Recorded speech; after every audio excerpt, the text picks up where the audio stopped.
Welcome to part 2 of today's lecture on how to interpret a text. So in the first video, we looked at processes. They are a part of an author's craft because an author can choose to tell you something in their writing, or an author can choose to show you something in his or her writing. And that's important because we want to look at the show, not just the tell, when we are trying to interpret a character or a scene or a setting. Now we do that by looking at 4 specific areas, and these are called processes. We look at the doing, the saying, the thinking, feeling, and the being. The doing are the action phrases. This is when the author shows us something that we can interpret. We also have the saying processes. These are the dialogue words. Again, not the dialogue words. This is also a way an author can show us something that they want to interpret. Now, the thinking, feeling are just what they are thinking or feeling because it's a tell. We don't need to interpret it. The same is with the being process. They were so excited. The author is just telling us this. Now, we looked at an example from Jem growling. He is not really appreciating what Scout says about it not being on the ground, it was in the tree. So what we're going to do is we're going to look at a worksheet that I created for you about chapter 15. Now, chapter 15, just to give you a preview, Tom Robinson had been kept in the jail outside of Macomb, but before the trial starts, they move him to the jail in town.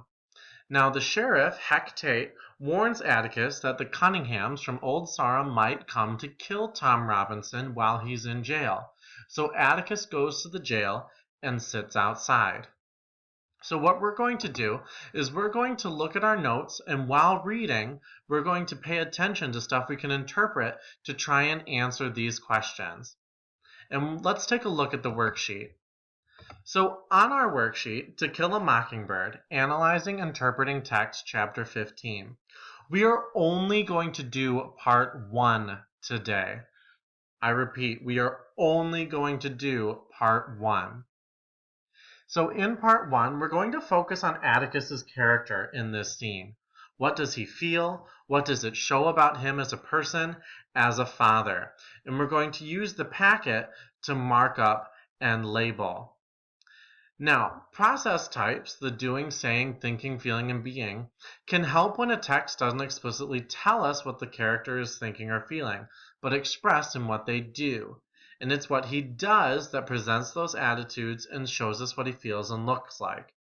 Now, in the pages that I have copied for you, I've already labeled all of the emotions that Atticus goes through in this scene. So in this scene, Atticus starts off calm, good under pressure, especially before the kids come. Then you can see that he's affected, nervous, or sick. Then he shifts into stubborn. And then he is amazed and surprised. And then he is relieved. So what you're going to do is you're going to underline the processes you find that help prove the emotions of Atticus and label them. And then I want you to see if you can separate the text where the emotions change and shift by drawing a line. So let's take a look at chapter 15.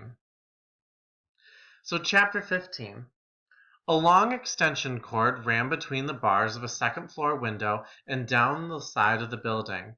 In the light from its rare bulb, Atticus was sitting propped against the front door. He was sitting in one of his office chairs, and he was reading, oblivious to the night bugs dancing.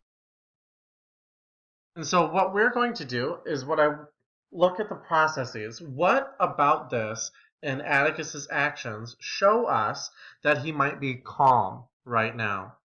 Well, we can go ahead and underline was sitting propped against the front door. And in the margin, we would write calm.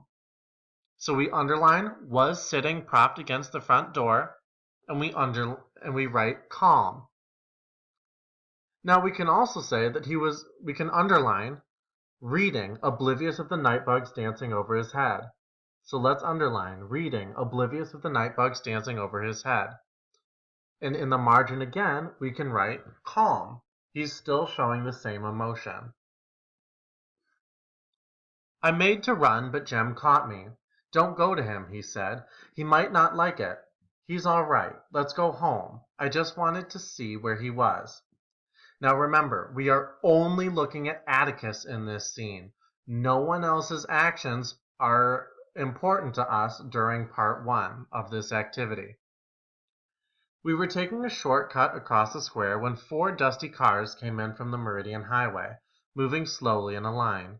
They went around the square, past the bank building, and stopped in front of the jail. Nobody got out.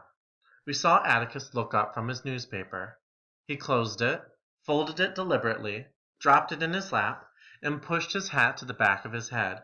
He seemed to be expecting them.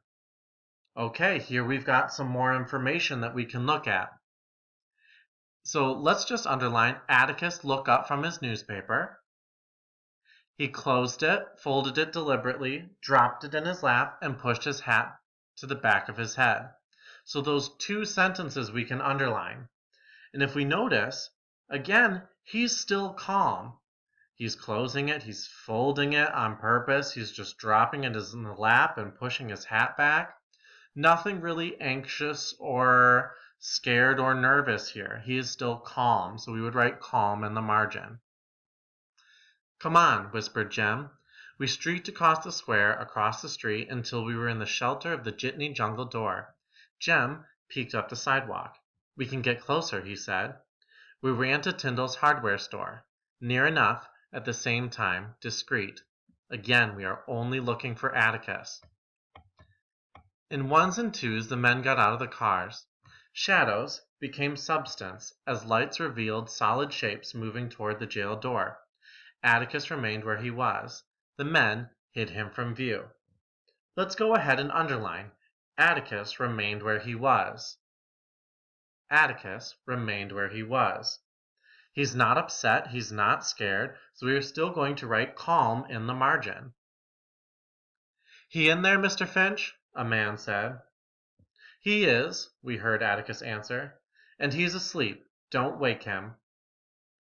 In obedience to my father, there followed what I later realized was a sickeningly comic aspect of an unfunny situation.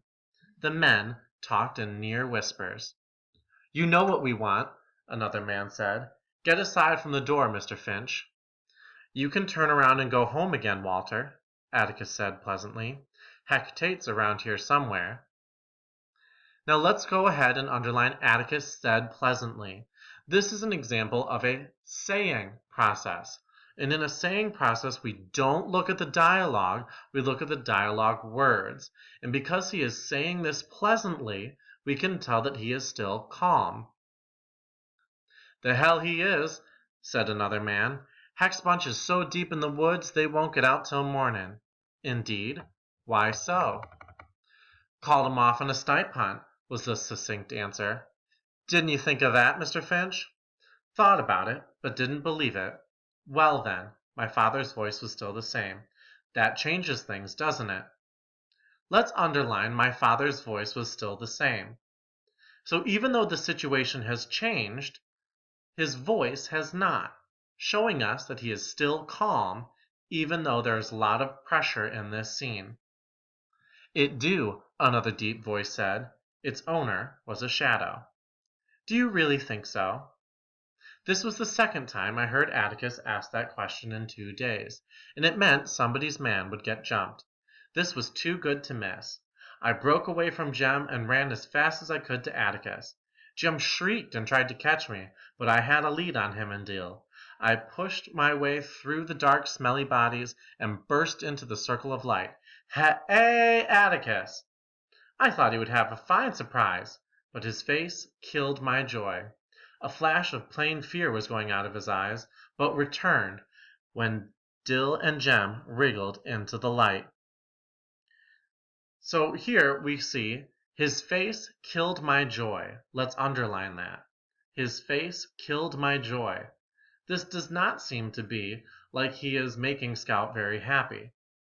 Now, it does say that the plain fear was going out of his eyes, but returned. So let's underline that. The fear was going out of his eyes, but returned when Dill and Jem wriggled into the light. So he is afraid here. He is now nervous with the introduction of the kids. So how about right after Hey Atticus, let's draw a line across the whole page. The whole page. Because now we see that this is the moment where he goes from calm to nervous. And that's what we're going to keep doing. So for the rest of the time we have, and whatever we don't finish will be homework, I want you to go through the entire chapter 15. And I want you to look for Atticus's actions or dialogue or whenever the author tells us his emotions. So again, to look at the list on part 1, we are looking at when is he calm, when is he nervous, when is he stubborn, when is he amazed and surprised, and when is he relieved. And every time we see a shift from one adjective to another, we're going to draw a line across the whole page. Now, what I want you to do is go back after you finish that and answer that main question. And this can just be in a paragraph in your notebook. What does he feel? What does it show about him as a person, as a father? So after looking at all of the emotions that Atticus goes through in this scene, I would like you to write a short little response as what do his actions in this scene show about Atticus as a person, or what do Atticus's actions in this scene show about Atticus as a father? So again, you are going to mark up and label all of the proof that show his emotions, and we are going to write a response that follows. So you can use the rest of this class to do that, and we will review it tomorrow at the beginning of class. And again, do not go on to part 2. We are only looking at part 1.